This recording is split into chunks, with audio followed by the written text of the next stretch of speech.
Hey,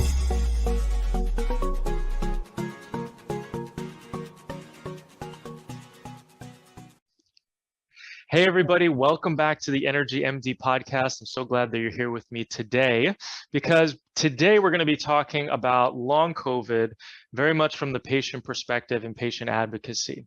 So as you guys know, when I talk, if you've heard me speak about fatigue and about some of these different infections, everybody who has low energy has about 20 plus different causes. And one of them, the newest comer on the block, unfortunately, is COVID, leading into long COVID or long haul COVID. So today we're going to be speaking with Gez Medinger. And so let's learn a little bit about him. So he's an investigative science journalist and patient advocate for long COVID. He was a filmmaker and marathon runner when he became ill with COVID in the early days of the pandemic.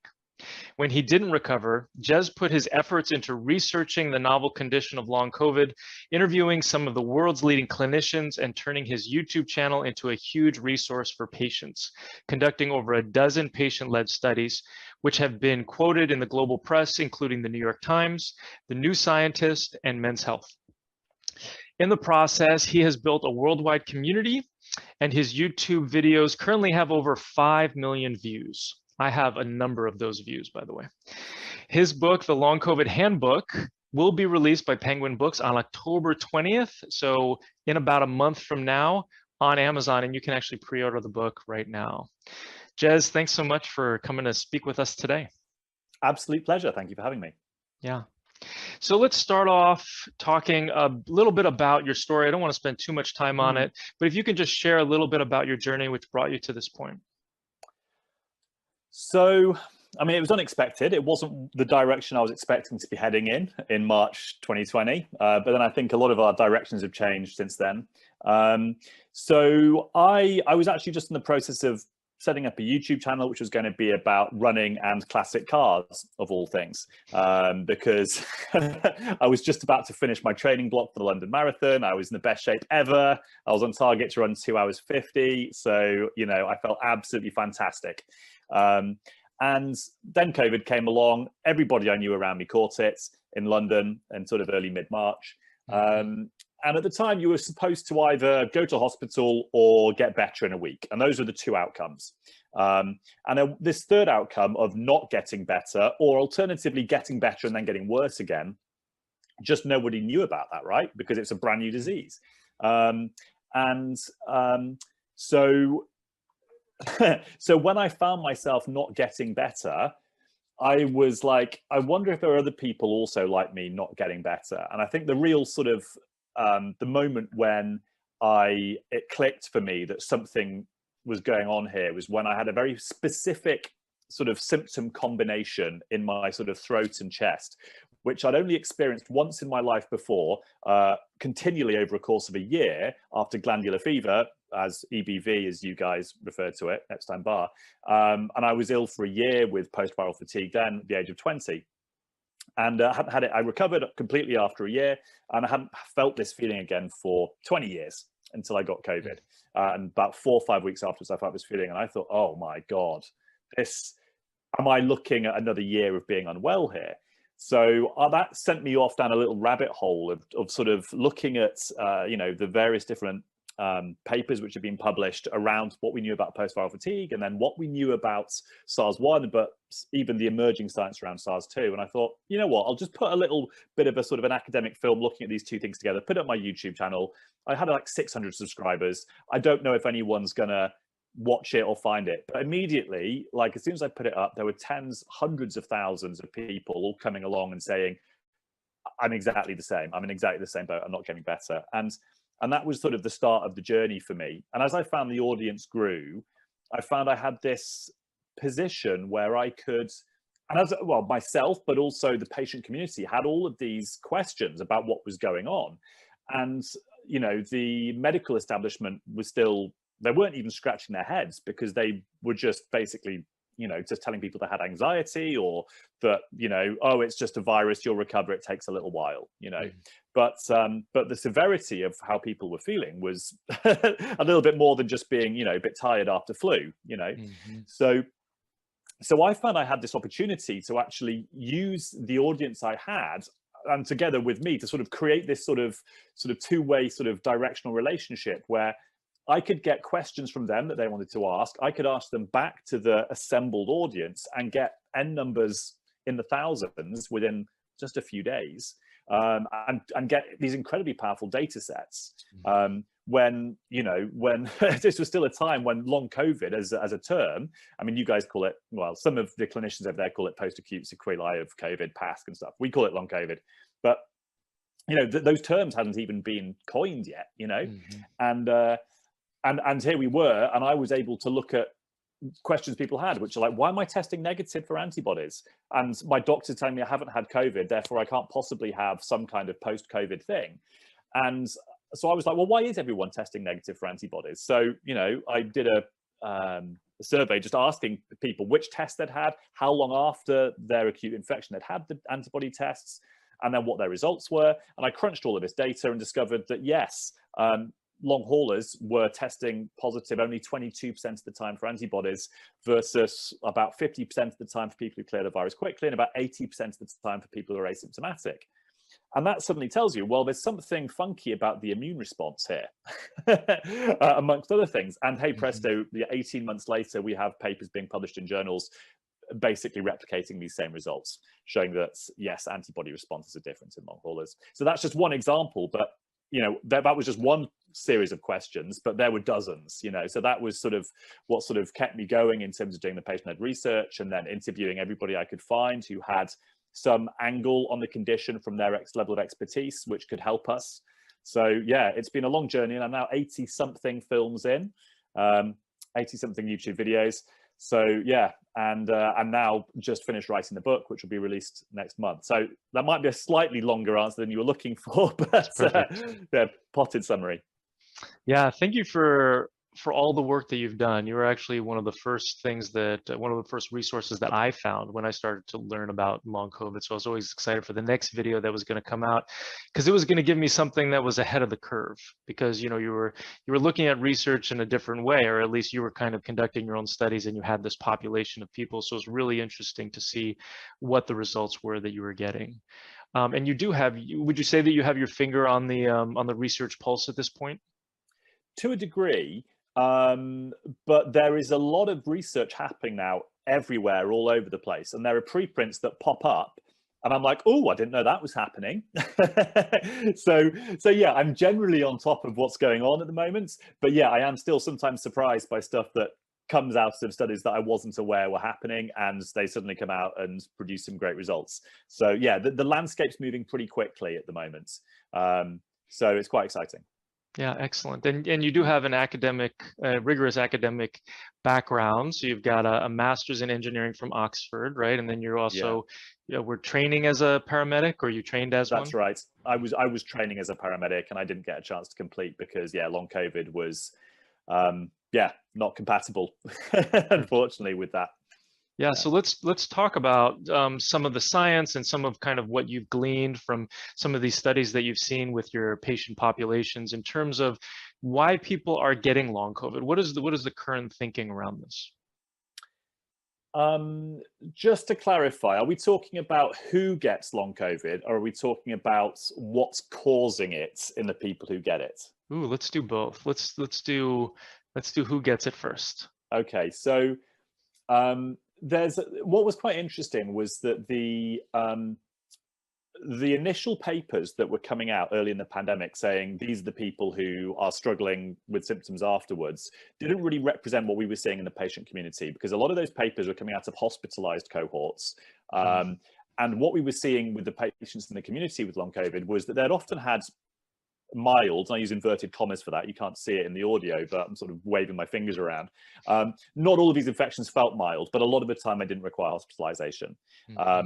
And the kinds of presentations that were long COVID presentations that were coming out of that patient community were quite different actually from the people who'd been hospitalized. And I think one of the distinctions I like to make between these two are that, the people who are hospitalized with very severe acute infections are often suffering with a degree of organ damage afterwards. So they may have, scarring in the lungs, they may have, myocarditis. There's all sorts of things that, there's a pretty much every organ in the body can get affected by a severe COVID infection, and even a mild one, actually. And so the kind of symptoms they were struggling with were sort of the consequences of that, potentially that organ damage, rather than the sort of the mechanism or the disease engine of what's driving long COVID. And God, there's so many pieces to this puzzle. So in terms of who gets it, moving aside from the hospitalized cohorts, who often tended to be older, poorer health, and the rest of it, what we're seeing in the community were people who were young, early to middle age, often very active.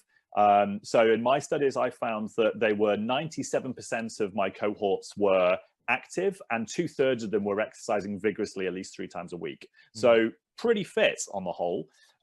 They were about 70% female, 30% male. So there was this skew towards female sex. There was, and this is where we start to drill in a little bit more, there is a correlation with atopy, so that's hay fever, asthma, and eczema, where in my populations of my surveys, people with atopy were represented by a factor of about 2.5 times over what you would expect in the general population. If you looked at autoimmune conditions like rheumatoid arthritis, that was about 10 times more prevalent in my community. And then prior post-viral fatigue was about 25 times more likely. So there's a few things here that we can look at, whether it's, you know, autoimmunity, or whether it's atopy, or a predisposition to post-viral, you know, symptoms or illness, that all sort of seem to potentially raise the risk of developing long COVID.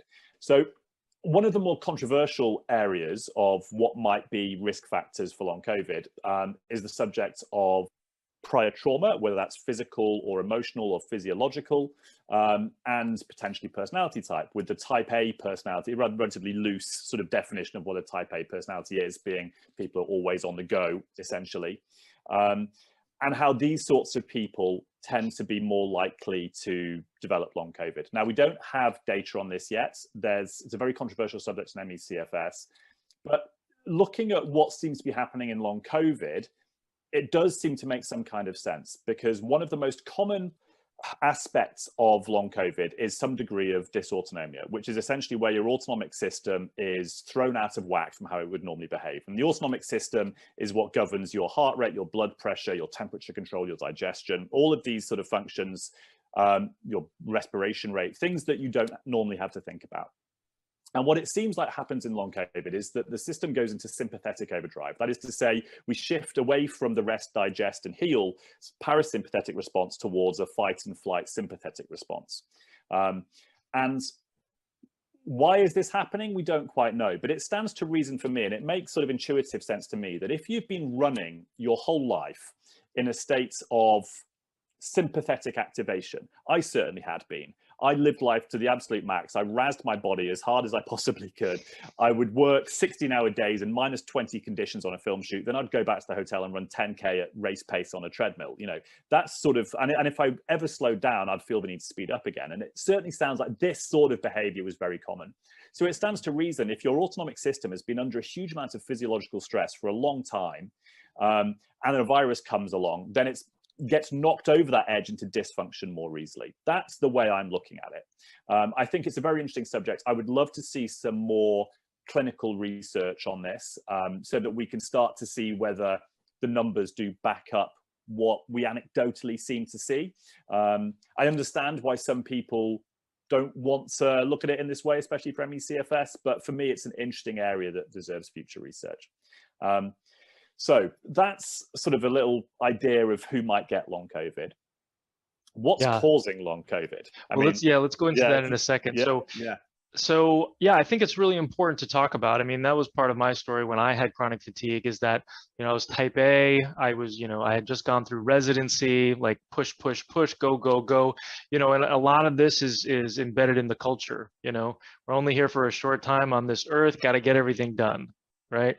And unfortunately, when you get a virus, when you get an infection, all of a sudden, if you push it, and that's some of the research too, is that people who, they would pause for a bit when they got sick, but then they would go back to exercising vigorously too soon. And then all of a sudden that would push them into long COVID as well. And so it is that sort of, and then the trauma piece is huge, where it's hijacking the immune system and it's causing dysfunction in the hormones and stuff like that. So we see that whether it's long COVID or whether it's one of these other causes, that it is kind of like a buildup of all the toxins that you've been exposed to throughout your life, including negative emotional patterns. And then the COVID in this case is like the straw that breaks the camel's back. Is that kind of some of your understanding, or does that make sense? It's exactly how I look at it. Yeah. Yeah, exactly. Okay, thank you. So yeah, let's talk about now, like, what are some of the causes that would lead up to somebody getting long COVID besides the actual infection? Ooh, could you just clarify that question? I mean, so do you mean like what else what are the other things they might have been doing that it would increase their chance of getting long COVID? Yes. So I've done a little bit of research on this too, and there seems to be a period after the acute infection where people tend to get better for a bit. So this is weeks 2, 3, 4, somewhere in there. They start to feel a lot better. Maybe they think they're back to normal. And like you said, they go back and they go back too soon, and something there triggers the body its response to go to become abnormal. And what exactly this is triggering? Is it triggering dysautonomia? Is it triggering autoimmunity? Is it an immune reaction that enables some viral reservoir to basically start pumping, to basically run unchecked? We don't know exactly what this is yet, but I did a study where I looked at people who'd had either an asymptomatic initial infection or a very mild initial infection they hadn't realized was COVID initially. And whether these people, and these were all people who had then developed long COVID, and to how many of these people thought they could identify a particular trigger that basically created the onset of these long COVID symptoms. And in 2/3 of the time, people said, yes, they could identify a trigger. And in the vast majority of those cases, it was stress or exercise, mostly exercise, but also sometimes stress. So even emotional stress as well, like, moving house or, being fired or a relationship breakup. This sort of stuff was also having an impact on the body physiologically that would tip it over the edge. And then suddenly, boom, within 1, 2, 3 days, suddenly they're feeling awful and they don't get any better. So what you do in the aftermath of the COVID infection seems to be important. What you're doing in the run-up to that COVID infection may also be important. How much physiological stress are you under at the point in time when you get that COVID infection? For me, I was in the middle of maximum volume on my marathon training block. So the night before I got symptoms, I ran a 17-kilometer at race pace, So, my body couldn't have been under much more physiological stress. I was running 90, 100-kilometer weeks. It's and there was a lot going on in my life. I was jet lagged. I'd literally 3 days earlier just flown back from LA. I've been dashing around over there trying to get my film career off. So everything was fully go, and all of that, I think, contributed to the way my body reacted to that COVID infection. So obviously you don't know when you're going to catch COVID, but once you have, radical rest would seem to be the safest sort of course of action. Radical rest. Yeah. Good thoughts. Yeah. Let's talk about the live active virus theory. It's something, this idea that people who have long COVID still have live active virus. This is something that we've seen in our practice, where when we start using antivirals and whatnot, we do notice that people get better or they get die off, they start killing the infection, they may get a little bit worse before they get better. What are your thoughts? What's the research that you've seen on this theory about that it's actually the virus is persisting?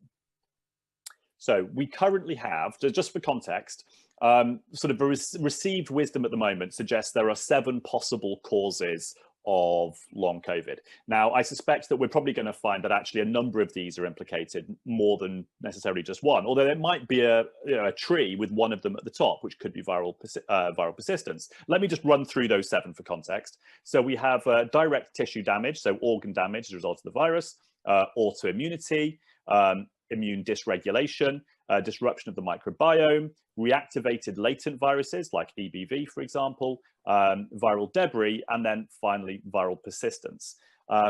So when it comes to viral persistence, we've got, if you think of it like a game of Cluedo, we've kind of got all of these clues, but it's all kind of pointing towards Colonel Mustard in the billiard room, but we don't have the smoking gun just yet.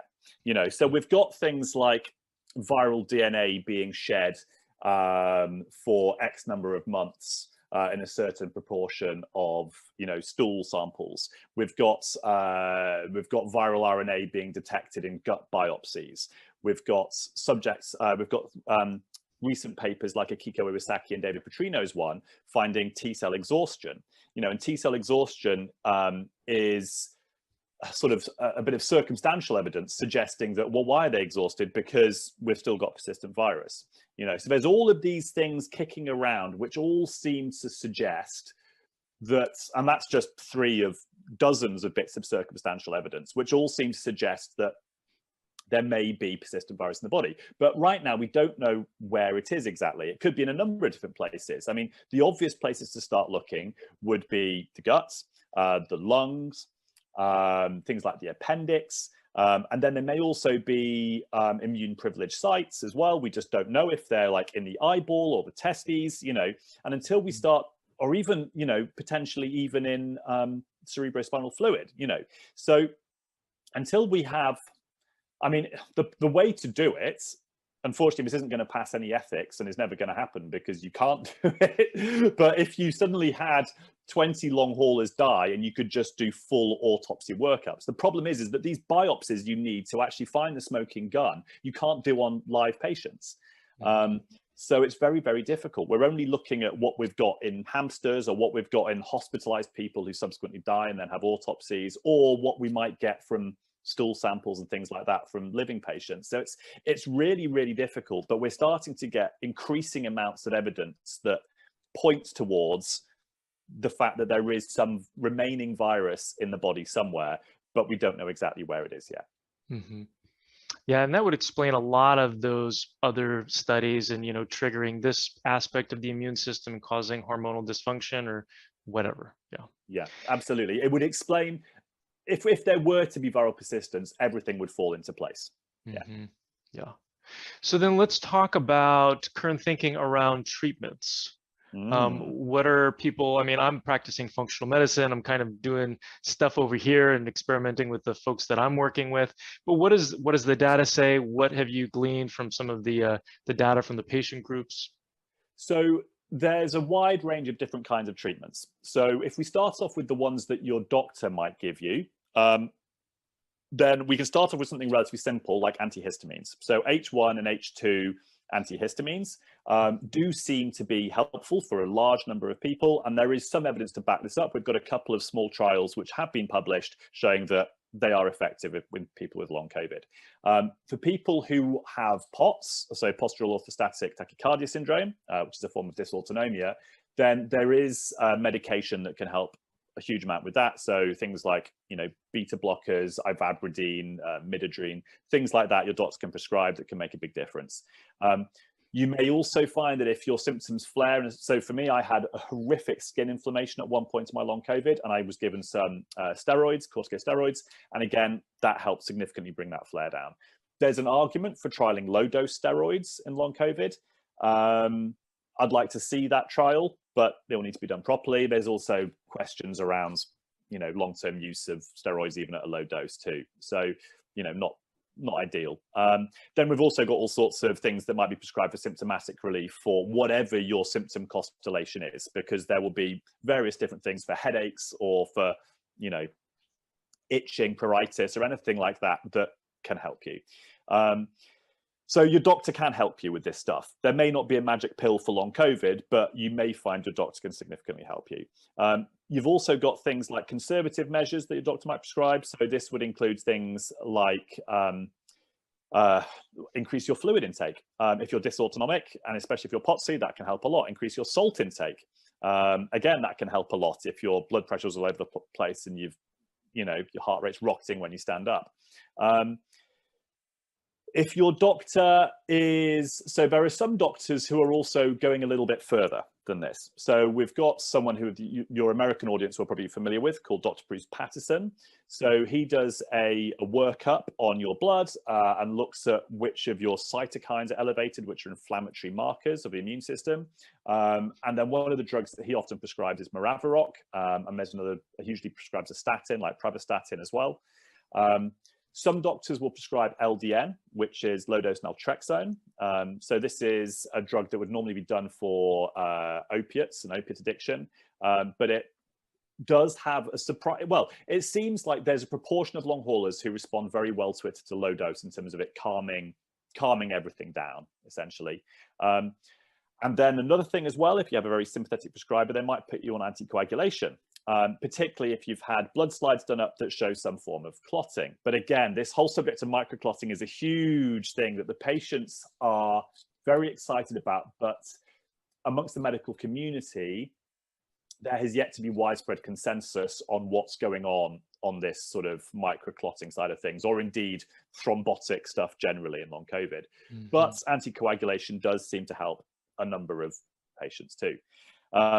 Beyond that, it's a long answer, but there's a lot, right? Because everybody has tried everything. You've got the invasive therapies, so things like apheresis. So this is happening in Germany, either plasma apheresis or HELP apheresis. People are also having NAD infusions. So NAD is one of the precursors of ATP, which is our body's sort of fundamental unit of energy. So people are having infusions of NAD. Monoclonal antibodies as well. Some people are reporting positive results from those. And then you've got a whole world of holistic stuff. So everything from cold water swimming to acupuncture to intermittent fasting to lymphatic massage, you know, and onwards, Reiki and homeopathy. So it's a huge subject when it comes to treatments. And in terms of what have we got data for? Well, not a lot right now. Antihistamines is something we do have data for. I have a little bit of data too for a survey I did last year, and I looked at how long haulers responded to 3 different interventions that they had changed in the last month. So they'd either started taking supplements or they'd started taking niacin, vitamin B3, or they'd started taking started adopting a low or no histamine diet. And sometimes some of those groups coincided. So some of the people were taking niacin as well as starting a low histamine diet. What came out of this was that the low histamine diet was by far and away the most effective of these things. Supplements were no different from the control group. So like we would sort of expect, it's a bit of a lottery with supplements unless you manage to plug an existing deficiency that you didn't know you had. But the low histamine diet made a huge difference. And this would work for the same reasons the antihistamines work, which would be calming down this mast cell reaction that is one of the things that seems to be going on in long COVID.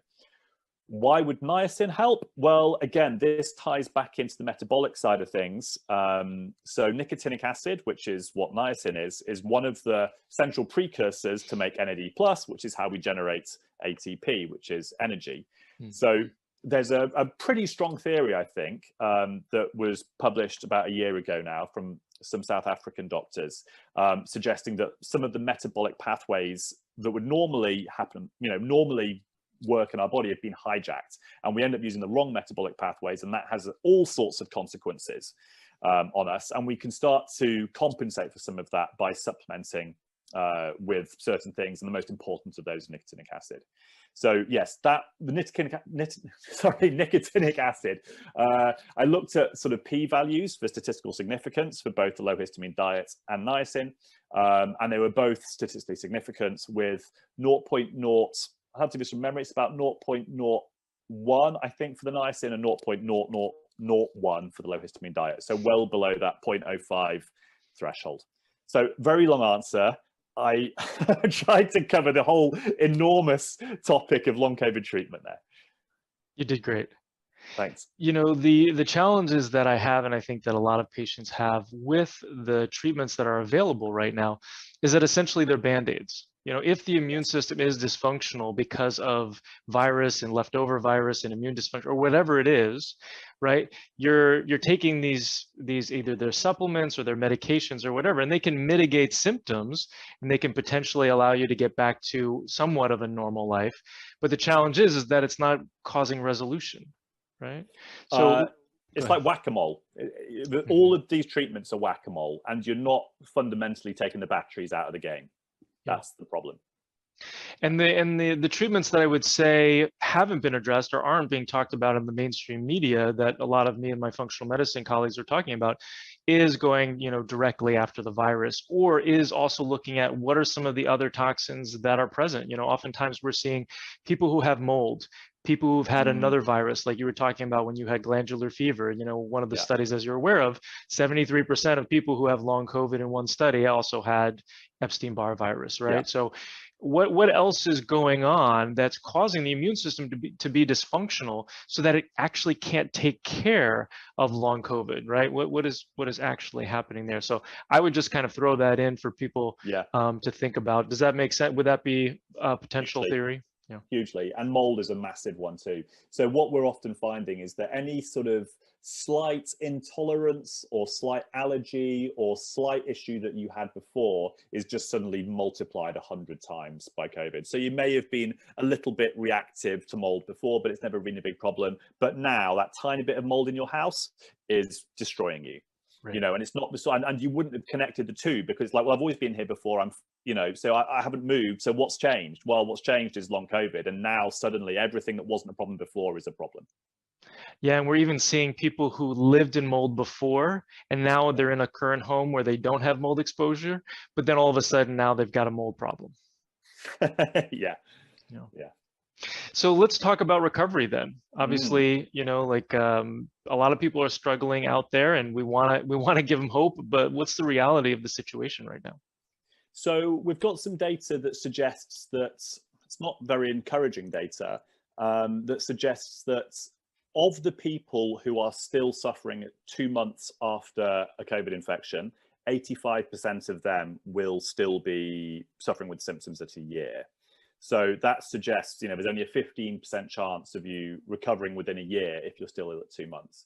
And that broadly bears out what we've sort of seen in the communities. It seems like there is a faster rate of recovery across that first 6 months generally. So there's a bunch of people who, are bad for 3 months and then months 4, 5, 6 are better and then they're okay, they're back. But of the people who were ill at 1 year, the majority are still ill at 2 and still ill as we're at 2.5 now. But what I would say to counter that is that people are recovering at every stage. So it's not like, I know people who were suffering for 2 years and then came out of it. Whatever's changed in their life, whatever they've managed to do, maybe it's just their body has finally resolved itself. But yes, people are recovering at every single stage, but it's a trickle, not a flood, I think, realistically. What I would also say is that anecdotally, what I'm hearing from various clinicians is the people who got long COVID from the very first wave are the ones they're having the most difficulty with. The people who've had long COVID from subsequent waves, particularly Omicron, it seems to be a little bit less bad and it seems to resolve a little bit more easily than whatever that wild type did to us in the first place. So there is some good news there. The other side of this too is that Omicron is seemingly about half as likely to give you long COVID as the earlier strains were. So that's sort of good news too. But again, it becomes, that doesn't mean that catching Omicron's good, because it's a little bit like playing Russian roulette with every infection you get, because you might not get long COVID on infections 1, 2, and 3, but infection number 4, well, that one might do it. And we're seeing a lot of this now, people who are joining the long COVID support groups who have recovered absolutely fine from their first few infections, but suddenly from their 4th infection, boom, that's it. So yeah, minimizing your exposure risk, I would say, is key, even if you previously recovered okay. So then what are your thoughts about minimizing risk? So supplements, are there any research on any of the supplements, vitamin D, vitamin C, zinc, anything like that? And what about masking?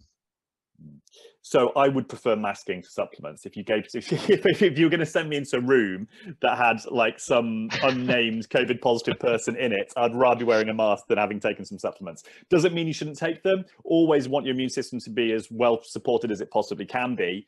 But I'm down with a physical barrier if I possibly can. Having said all of that, even with an FFP3 mask, even with an excellent mask, it's not complete 100% protection. But it's better than not wearing a mask. Ventilation is also very important and makes a huge difference. Indoor unventilated spaces, which are crowded, are best avoided. But if you have to be in them, then wear a mask, wear a good one.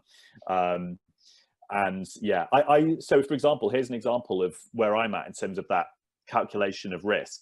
So I've got a university reunion that comes up on this Saturday, and it's 170 people. They're all going to go back, and normally, wonderful. What a great night out! You know, what we call a piss up in the UK. You know, everybody goes, you know, drinks at 4, masters drinks, and then down to the bar, more drinks all the way through dinner, then down to the bar, more drinks again. Fantastic. But it fits all the criteria of a super spreader event. Everybody is going to be my sort of age, so probably got kids in primary school. Kids have all just gone back to school. We're just seeing the rate starting to accelerate now with schools being back and the extra mixing. Out of 170 people, it's statistically likely that between 2 and 3 of them will have COVID. You know, how much do I really want to roll the dice on an event like that? You know, do I think, well, maybe I just won't go down to the underground bar. Maybe I'll just wear a mask until I'm eating and I'll take it off, and then I'll wear it again in the semi-social environments, but no one else be wearing a mask. So this is the sort of thing where I'm really carefully thinking, actually, I just don't want COVID again. Is it worth the risk? Right. You know, and I try to manage our risk. You have to live as best you can according to suffering from long COVID. That's my other concern. Am I actually I can't drink whilst I'm there because I can't drink anymore. And even socializing's hard. I'd have to go and lie down every hour. So that's a bit of a, you know, I can't sort of get into the flow of it. So yeah, I look at events like that and think maybe it's not worth it. So and everybody has to make those decisions for themselves personally, you know, according to what's important to you. And, you know, but, you know, COVID's not going anywhere. I don't think that in the next 2 or 3 years, we're going to be seeing a scenario where we're not just looking at repeat waves going round every few weeks. I think that's just how it's going to be. And unless we're careful, we're looking at 2 infections a year, just generally across the population. So, yeah. There's no like sort of, again, magic bullet for this either, unfortunately.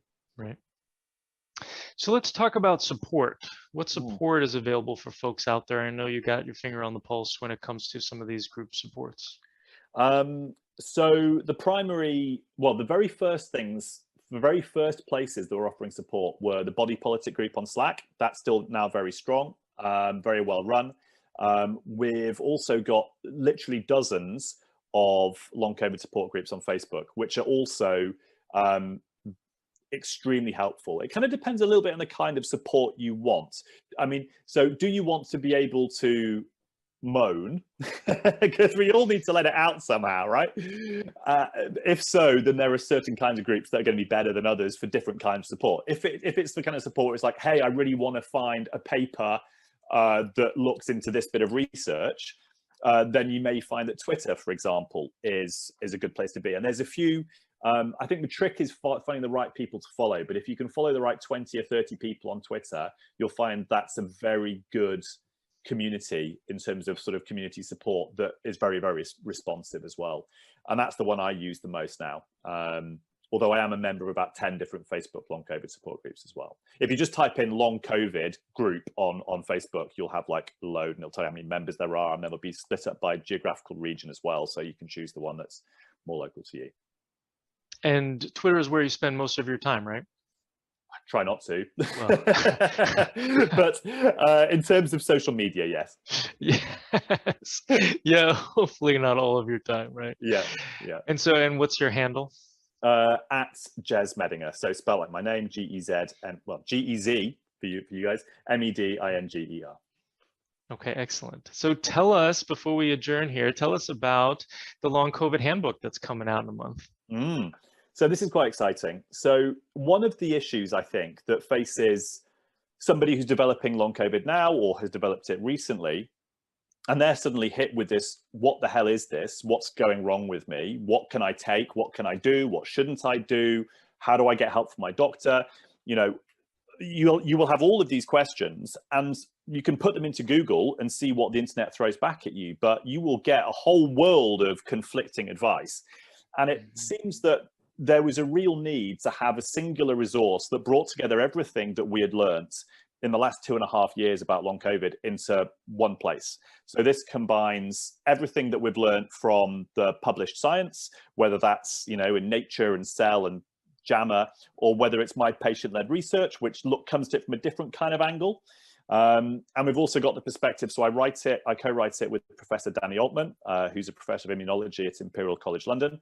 And between us, we sort of cover the clinical and academic side, and then from my side, the patient-led side, to sort of try and cover every aspect of the condition, from the hard science about what we think might be causing it, to how you deal with your mental health when you're suffering with long COVID, and how you deal with your relationships, and and what the emotional journey is like when you are suffering with long COVID, because that first 12 months is going to be a roller coaster with more downs than ups, in terms of the way that it affects every part of your life in a way that people just don't really understand. And this is one of the hardest things, is how do you get people around you to understand? Because unless you've experienced a condition like this, it's very difficult. So I broke my pelvis about 18 months ago, and people immediately understood. It was a motorbike accident, 70 miles an hour, broken pelvis. Oh my God, are you okay? What can we do? It's a week in hospital. It must be so awful. I'm like, yeah, it's pretty bad, but long COVID is 10 times worse. I'd break my pelvis every 6 weeks on repeat rather than have long COVID continually, because breaking my pelvis doesn't stop me drinking coffee or drinking tea. It doesn't mean that I can only eat like 3 foods. It doesn't stop me having a conversation with someone for more than 3 minutes because my brain goes to hell. It doesn't stop me writing an email or being able to read or being able to watch TV. All of this stuff with long COVID, poof, out the window. Every one of your faculties is affected. And unless people have had a condition like this, it's very difficult, knowing what it's like. So one of the things the book also does is help the people around you understand, to give you the support you need. And that's why also the patient perspective in a book about long COVID is so important, because, as essential as the clinicians and the academics are in terms of pushing the boundaries forwards, research, when it's done properly, takes time. And in the meantime, you kind of need to have that sort of patient perspective of people who've gone through it to help you know how you can get through it too. So yeah, that's the purpose of the book. I'm very excited to share it with everyone. Yeah, I'm excited to read it. I think that what you were talking about with like the mental health component is so incredibly important. When we have people go through our programs, we've got a mindset practice. So what do you do personally in order to be able to deal with some of the mental, emotional stuff of this? So one of the things I found is that in the same way that your autonomic system is like smashed, like I've been sort of sending it into the red the whole time before COVID, then COVID came along and suddenly it's like the whole engine basically just breaks, right? And suddenly the cogs are all just grinding and everything's a mess, and it's sort of, you've over revved it and it's exploded. Well, the same thing's kind of true for your emotional state as well. So a lot of people say the same thing, and certainly my experience is that you are just all over the place emotionally. So you are tipped over the edge into that sort of emotional distress by things that wouldn't normally be that distressing. You are perpetually, I sort of look at my sort of emotions as like a pint glass, right? And normally, you've only got a little bit in there, and you can fill that pint up with quite a lot of stuff before it overflows, and you get overwhelmed. But actually, when you're suffering with long COVID, it's like it's perpetually about to overflow, and it doesn't take much. So trying to actually just manage your emotions in that sense when you're like that is really difficult. And for me, I find letting that emotion out to be absolutely key. So breath work, in particular guided meditation, I find incredibly helpful for me on a couple of different levels. The first of which is that it's really good for calming down the autonomic system, and the second of which is that often it'll cue basically like 10 minutes of crying. and I'll just cry for 10 minutes and I'll just sob, and this emotion will just pour out of me. And a lot of it is grief and loss and frustration and anger and pain from not just prior trauma in the rest of my life, but also my health and the life I no longer have, right? You kind of have to grieve that. And if you don't, then you're just bottled up the whole time. So actually finding some way of releasing all of that emotion is hugely important. And after every time I've had one of those 10-minute sobs, it's horrible whilst you're doing it. It feels like, you know, vomiting when you're sick or something. It's horrible, but you feel better afterwards. It's cathartic. And that's certainly been my experience, and the experience of other people I know with long COVID who have found whatever is right for them to be able to find that degree of emotional release. And that's been my best way of managing my mental health, because if I don't do that, I just get worse and worse, you know. And you know, I suffered with depression before, and oh my God, does long COVID like make that hard to deal with? You know, it turbocharges any depression you might have had kicking around the system. So you kind of really need to be on top of that in whatever way you can, because this sort of connection between mind and body, if you know, I'm sure you will understand this too, practicing functional medicine, it is real. And if you are in emotional distress to that level, it will not be doing your health any good, and it won't be doing your autonomic system any good either. So it is something that you have to deal with as part of looking after yourself physically too for long COVID. Thank you so much for the beautiful vulnerability and sharing that with us. So before I let you go, can you tell us a little bit more about the breath work that you do? So there's a few different kinds of sort of forms of breath work, but essentially they're all the same thing, which is slowing your breathing down, and with a particular emphasis on the out breath. So all of these different patterns, whether it's coherence breathing or 4-7-8 breathing, they all involve basically breathing in through the nose and then out through the mouth. With coherence breathing, it's normally in for 5 through the nose, out for 5 through the mouth, and then just repeat. 4-7-8 is in for 4, hold for 7, out for 8. And the idea with all of these is that it basically just, well, it has a physiological response. It changes your body's, you know, carbon dioxide and acid balance and all of this stuff. It's a very physical process, and it helps stimulate the parasympathetic nervous system as well, which is kind of what we need to try and get back to in long COVID. So personally, for me, I try and do coherence breathing. So in for 5, out for 5, and just try and sit there and try and clear my mind if possible. It's hard because it's very busy in there, but try and sort of set a timer for 5 minutes and do that. There's actually an app, free app called Breathing App, that you can download that on the App Store, and it basically just gives you a noise for inhale and noise for exhale, and that just helps you focus a little bit. It stops you getting distracted. So yeah, that's generally what I do. And breath work generally is one of the most effective interventions that you can do if you are suffering from any dysautonomia as part of your long COVID. And if you've got long COVID, you probably are suffering from dysautonomia, even if you hadn't realized it. Excellent. Well, so, you know, that leads me to my last question, which is, you know, where can people find you? And we've talked a little bit about your YouTube channel. Would you send them there, or what do you think? So yeah, the YouTube channel is a great place to start. The name of the YouTube channel, I've changed to my name now, Gez Medinger, but if you want to just go direct to it, then it's just youtube.com/RunDMC1. That's just a sort of a vestigial remaining element of my old name when the channel was going to be called Run DMC, about running and DeLorean motor cars. But in the end, that was no longer appropriate when all I was doing was talking about long COVID. But that's still the URL if you want to go straight there. And you can find me on Twitter @Gez Medinger. Gez, thanks so much for joining me today. Thank you so much for your time. Thank you, Evan.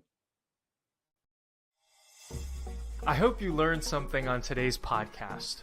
If you did, please share it with your friends and family and leave us a 5-star review on iTunes. It's really helpful for getting this information out to more people who desperately need it.